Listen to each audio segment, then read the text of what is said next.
Yes, you guys, how you all doing today? I'm in EFC, this is Blue Lines TV, and today I'm here to bring you guys another News Daily video. Now, for today's stories, we have three big stories to speak about. I'm going to speak about Thomas Partey links and could Partey potentially replace Declan Rice in this window?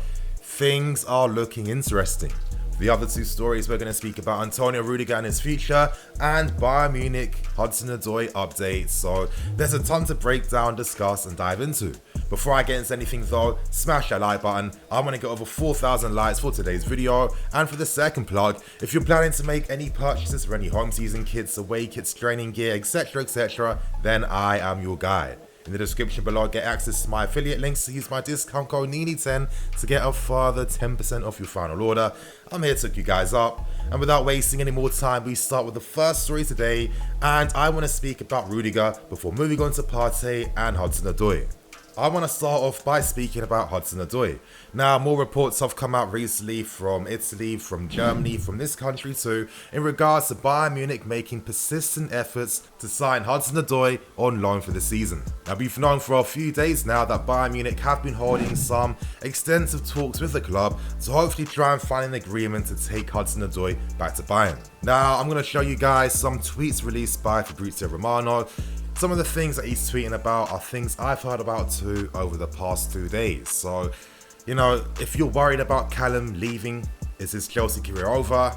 I wouldn't worry too much just yet. One of the big things that I've heard, and one thing that Romano also stresses as well, is that Hudson-Odoi actually doesn't want to leave. He wants to commit his future here. He's been planning to work hard to get his place in the team, and he only cares about this club. So in that sense, it's quite similar to the first saga with Bayern Munich all those years back, where of course Hudson-Odoi's love for the club and his personal ambition to be a success here were the overwhelming factors in his stay at this club. So I feel like this will be another case of the same thing. The fact that Hudson-Odoi is playing in today's game versus Crystal Palace and actually starting to tells you everything that you need to know as well. Now, it's not the first time that Lampard has used tactics like this. If you notice that one of his players are maybe potentially disillusioned about getting potential first team footballer minutes, then a lot of times if they are being linked with moves away, Lampard will reassure them by giving them minutes in the first team.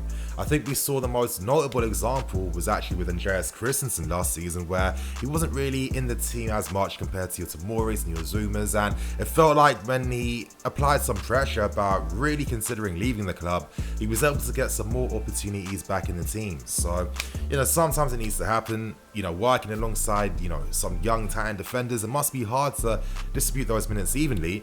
But to get back to Callum Hudson-Odoi, right now, if you were to give this probability out of 100, there's a 95% probability that Hudson-Odoi is going to remain here. I think one of the main things working against this deal is just how late these procedures and these talks are happening. I mean, the window actually ends on Monday, I think at 5 PM, 9 PM. Sorry, you guys, literally forgotten the top of my mind right now.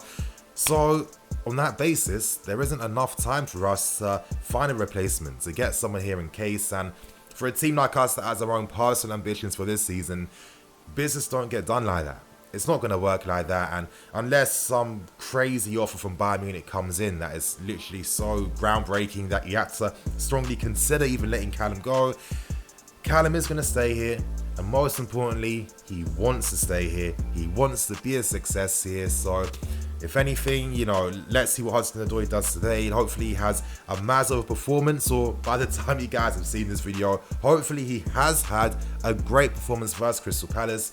And there you guys, that was the first story out of the way. We now move on to the second story, the second big breaking story. And that's in regards to Thomas Partey links. Now, Partey, he has been linked religiously with Arsenal throughout this entire window. We've seen their attempts to bring him to their club. We've seen them offering guys like Torreira. We've seen them offer loan fees. We've seen them offer different negotiations to actually pay for this deal off. But the reality is, if you're not going to meet the release clause, then you're not going to sign Partey.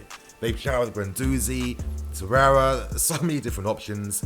But if anything, out of all the efforts they've made, Arsenal did one good thing, and that's the fact that they made things very publicly known that Partey has his price and he can leave Atletico Madrid if his release clause is set.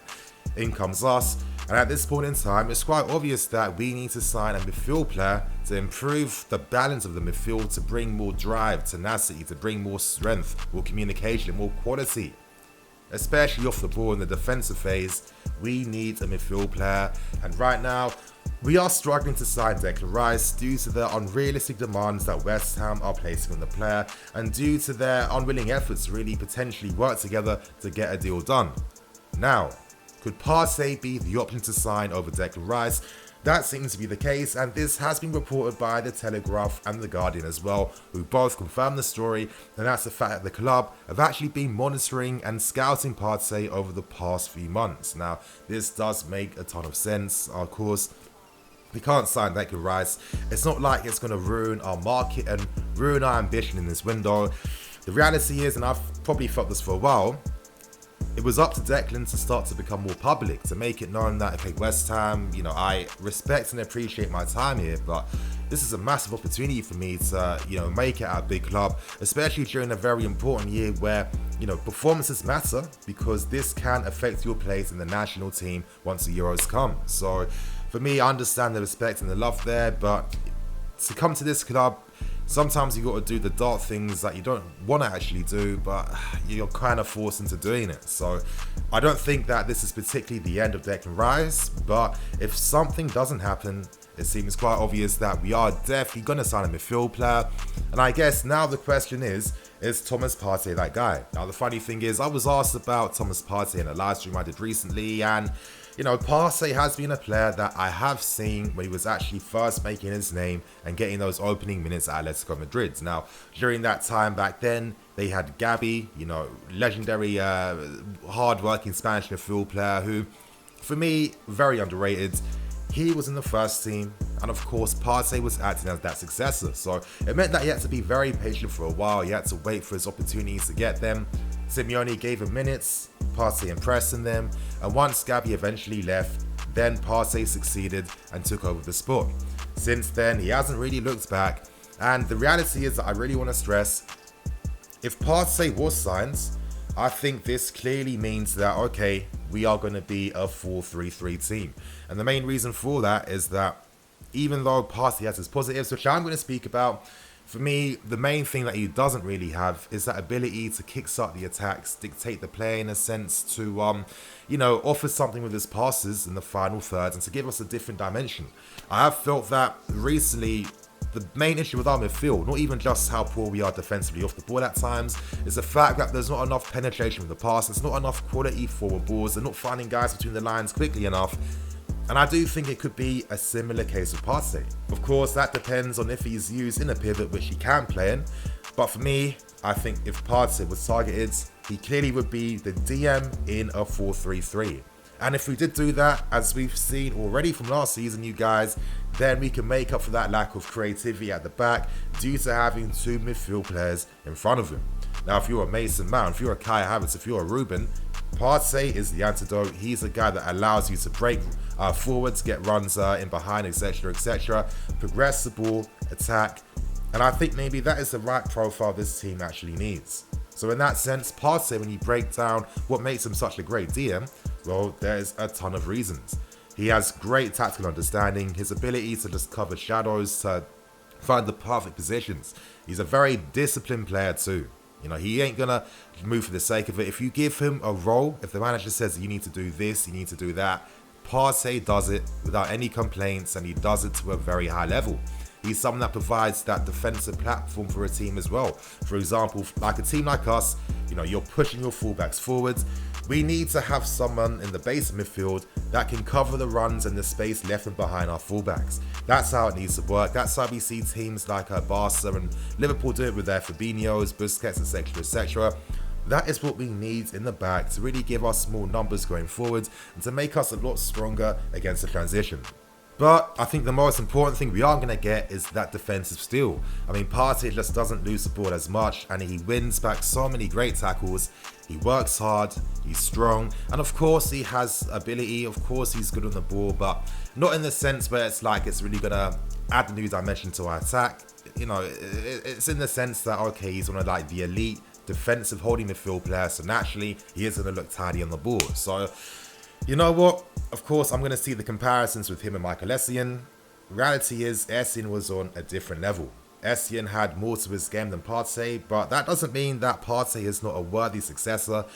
If he signs, it continues the great African heritage that we have at this club, where we've signed so many amazing African players, and signing a Partey is going to allow us to continue to dip back in the market to sign Africa's very best again. So, you know what? I would be okay with this deal if it goes through. Ideally, maybe I'm preferring different targets. I'll keep it real. But I like Partey. I like the things he does. I can see how he will complement the system. And I'm going to pose this question for you guys now. Who do you prefer to sign out of Declan Rice and Thomas Partey? State your reasons why. And to end things with the final story today, we're going to speak about the future of Rudiger. Now, updates have stated that the club actually aren't too willing to do business with Spurs. It comes down to a long history of just a poor working relationship. It's happened ever since we didn't get Modric. It's happened when they actually beat us in the signing of Llorente just a few seasons back as well. And the last player we actually sold to Tottenham was Rudiger, who at the time was 35 years old on the end of his career, and it didn't matter. So due to that history, there is an unwillingness to sell Rudiger to Spurs, which I definitely understand. But if you're Rudiger, you're not worrying, you ain't complaining, because there's a ton of interest from way better clubs than Tottenham. In particular, in Italy, it seems like every big Italian club wants him, from Roma to Inter Milan to AC Milan, and even across Europe in countries like Spain with Barcelona too, and Paris Saint-Germain in France. So Rudiger is an interesting option that is exciting, lots of interested parties. Reality is, right now, the player has been made surplus to requirements. Lampard has stated that he does prefer to work with other players in the squad and in the team, so in football this happens. It's nothing about Rudiger being poor or not good enough. I guess maybe Lampard prefers the profile of the other guys, and he prefers their youthfulness as well. I get that, because the main reality is, when Rudiger was introduced back into the team, Lampard was hoping he was going to have that similar effect that, experienced defenders tend to have with their younger defensive partners. For example, maybe it's not the best example, but just so you guys get a gist of what I'm saying, you look at your John Terrys, you look at your Puyols, you look at your PKs, etc., etc. Defenders of this ability, they improve their partners alongside them. They help guide them through. They help pass the baton on in that sense. And for us, we have a ton of great individual young guys. We need that balance in the team, the balance in the back four, by having that experienced figure alongside them. So Rudiger, unfortunately, didn't have the qualities to match up with the experience that he has accumulated. And it's funny to me, because reports and journalists will constantly make comments about the utter surprise of Rudiger being forced out. But I'm sorry, if you actually watch our games 90 minutes every week and not just catch highlight clips of Match of the Day, you would see quite obviously that Rudiger's performances weren't on the same level compared to his competition. Now, The Athletic provided some great context in regards to this story by actually mentioning that there's lots of people in the club's hierarchy that want to keep Rudiger. They like him as a man, they rate him as a player, they see him as one of the best defenders in the country too, and they are surprised that Lampard wants him to go. But, I think this sums up Lampard's man management, the respect levels, his stature as well, because of course, to be honest, sometimes this happens in football. I think this is a good reflection on Lampard as a man and his management style too, and it's good to see that he has full respect on his decisions at this club. Good luck to Rudiger. I think he's a likeable guy. I think he is a good player. He has some great qualities to his game. I just don't think that maybe he's the guy for us, and I think we can move on and we can evolve and do better. So you guys, on that point, I'm going to wrap things up and keep things moving. Thank you for watching. Please like, comment and subscribe. I'm EFC. This is Blue Lines TV. I'll catch you guys later with some more videos.